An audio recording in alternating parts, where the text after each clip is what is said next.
everyone. Thank you so much for listening in to the Resilient Campus podcast. I really, really appreciate each and every one of you.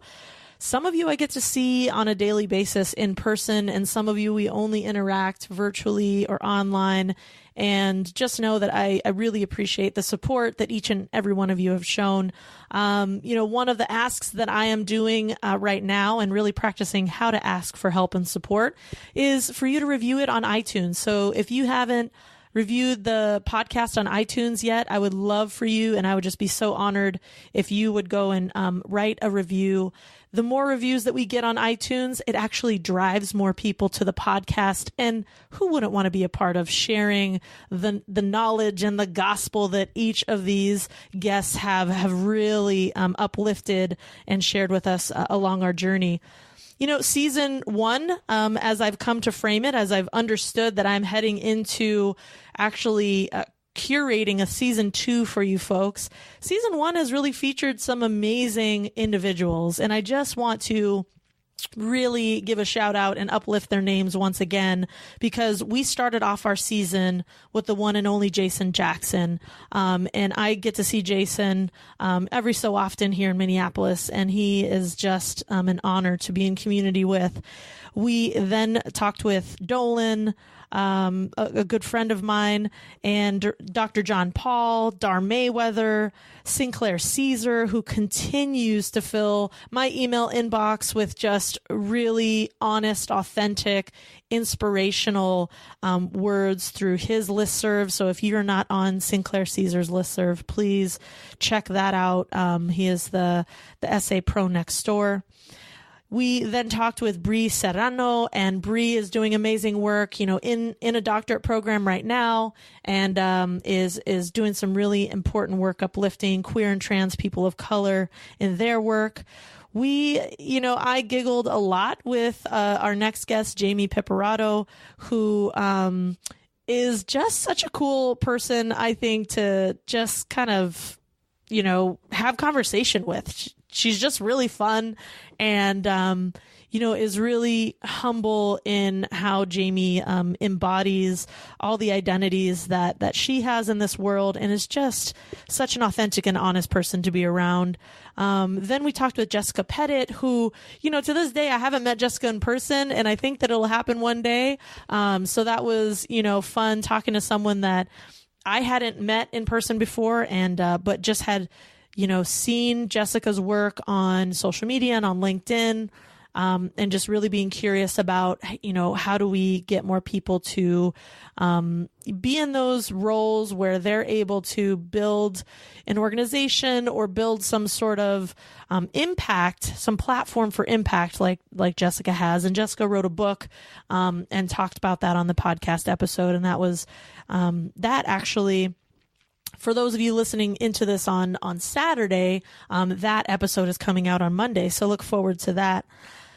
Then, what's coming up to conclude our first season is a good friend of mine, someone that I really admire, is Maxwell Posnicker. And so Max is really cool friend that I've developed here in the Twin Cities, and someone that I know, is paving his own way in the field, and just a really solid group of people, folks. So if you haven't had a chance to go back and listen to some of these episodes, I'd encourage you to do so in your leisurely time on your drive. A lot of folks are listening from their mobile devices, some listening from your cubicle, your office, at work. And so it's kind of fun to imagine that. Here's some things to know about our season 1. We have had so far, and we still have 2 episodes to come out, we've had over 700 listens. So that is really, I think, when I imagine the scale and the impact, I wasn't really sure. I don't know about podcasting to the extent that I had some goal in mind, I just said, I just want to create a platform for people to know that they're not alone in this journey. And because I know some of us are, close to being burned out. We've been burned out in the past. I just want you to know that you're not alone. And if it takes one person sharing their story with you, even if it's over, the radio waves of the podcast system, I'm okay with that, because I just want you to know that we're all doing this work in our different ways, and we're all learning and growing together.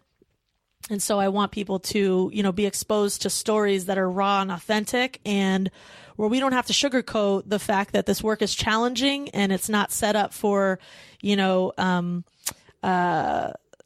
not set up for each of us to thrive and be resilient and succeed.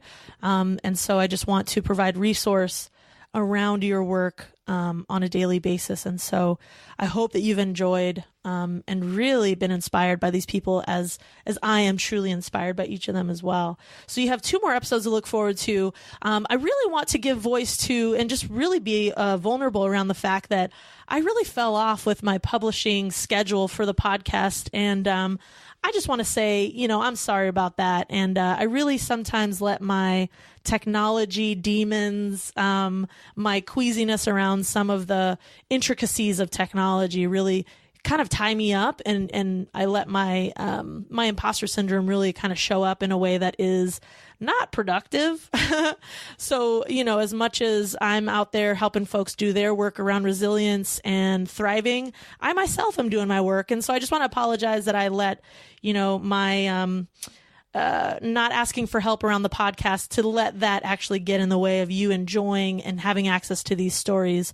I want to thank the guests who've been on the show, because they have been the most patient as well. I mean, Sinclair and Dar, we talked back, in July, I think it was, and and Bree and Jamie, the same. We talked in the fall, and so I just really want to thank them for their patience, and thank you for your patience, because I know, it's sort of I had this aspiration for a weekly podcast, and then it just dropped off. So I know some of you have been like, hey, Sabby, where's that episode? And I really appreciate that accountability. We really need that in our community. So I know I need that in particular. So here's what you have to look forward to in season 2. I am, emailing out and texting and, sending messages through all the millions of platforms that we have to people that I know and I value, because in season 2, I really want to focus in on people that are doing scholarly work. And here's what I mean by that, before you sort of get triggered into thinking, I know I have my own work to do around this identity and this concept of scholarly, like who's a scholar, right? And we can deconstruct that all day, really. I'm really wanting to uplift the voices and the work of people who are trying to bridge and redefine and sort of actually queer the idea of what it means to do scholarship and to be a scholar in higher education practitioner work. So I'm looking at this intersection of scholarship and practitioner work, who we might call practitioner scholars or scholar practitioners, or we might just call them our colleagues, because that's who they are. We're working alongside them. And I'm thinking of some amazing people. The people that I know that we have talked to already and have interviews recorded are Dr. Durrell. The interviews that I have already recorded are Dr. Terrell Strayhorn, who is prolific, oh my God, at publishing, writing. This person is just all over the place, geographically, in peer-reviewed journals, just publishing chapter after chapter, work after work, and really uplifts students of color in his work. And so I just had a really amazing conversation with him. We could have talked all day, to be quite honest with you. So look forward to that. That one's going to be episode 12. And then actually today I had the honor of talking with Sean J. Moore and Dr. Brandon Jones, and they are going to be the second episode of this series. And I just really feel honored to even have them in my community now. I was exposed to their work and they honored me by saying yes to being on the interview, which is a little bit rare. If you haven't met someone in person, if you don't have that relationship, it's easy to say, I know what my plate looks like right now. It's kind of full. I'm going to say no. They said yes right away. And so, and they share some really valuable experiences on the episode. I only have 2 episodes recorded for season 2. What I'd love from you, do you have any ideas of people that you want featured, at this intersection of scholarship and practitioner work? Those that are uplifting queer and trans student success practices, those that are looking at Black student excellence and Black student success, and those that are embodying the identities and experiences that are historically undercelebrated in our social institutions such as higher education. If you have those folks in mind, those folks that are informing the way that we conduct inquiry and the way that we examine our current practices and, recommend new models and new ways of doing our work, around Indigenous students and so on. Like, who are they? I would love to hear from you. I would love to hear your recommendations because, I have my long list of people that I'm like kind of drooling over about being in conversation with them and kind of just geeking out already. You would laugh if you saw my geeking out face. It's all twisty. I don't know why, but I would love to hear from you. So I think the best way to do that, if you want to email me, it's saby@resilientcampus.com, or you could really message me on any one of my platforms. That I know that sounds weird in this social media age. I have to say those things, but I'm on Facebook at Resilient Campus. I'm on Instagram under the same handle, and I'm on Twitter under Resilient Campus as well. So I'd love to hear from you there. You have somebody that you would love to have interviewed on the podcast for season 2.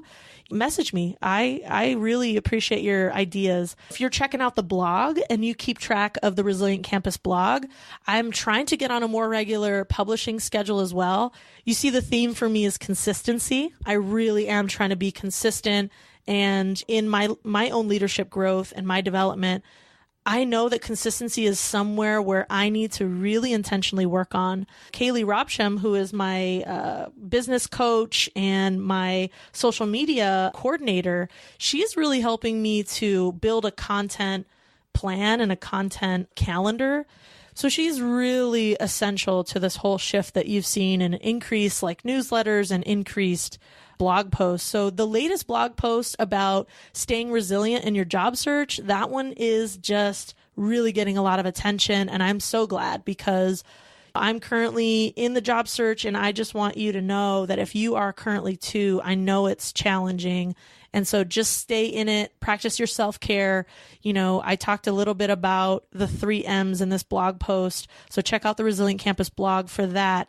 And just, keep your self-care and your mental health at the center, seek access from your mentors. And I really appreciated Jacob Wheeler helped to provide some strategies that he's using in his job search, is to really look into how do we build our capacity and our skills, right? How do we learn new skills while in the job search? So thanks for sharing that, Jacob. That was an awesome piece of advice, guidance, sharing that I think other people need to know as well. So check out Jacob's comment on the blog.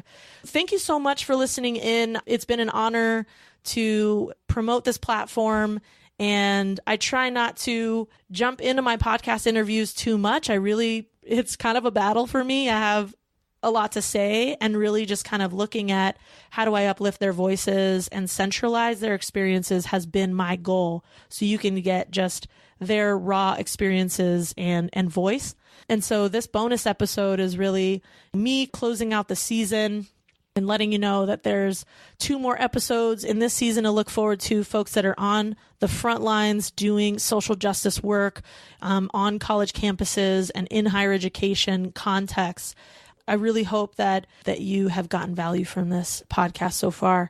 So again, 2 call to actions. 1, if you know of a scholar practitioner that you would really love to be on the show, go ahead and message me. I would love to hear your advice on that and your recommendations. And 2, if you haven't yet, and it takes 30 seconds to do it, if you love the podcast, I think the biggest way you can support me right now is to go to iTunes and go to Resilient Campus Podcast and give it a however many stars you feel are awesome to represent your perspective. Go ahead and give that review and give as much voice or words to why you like the podcast, what it means for you. So that's my solid 2 call to actions for you. I hope that you have an amazing weekend. The sun is shining here in Minneapolis with snow on the ground. very crunchy snow. Stay resilient out there. Keep doing what you're doing. I truly appreciate you.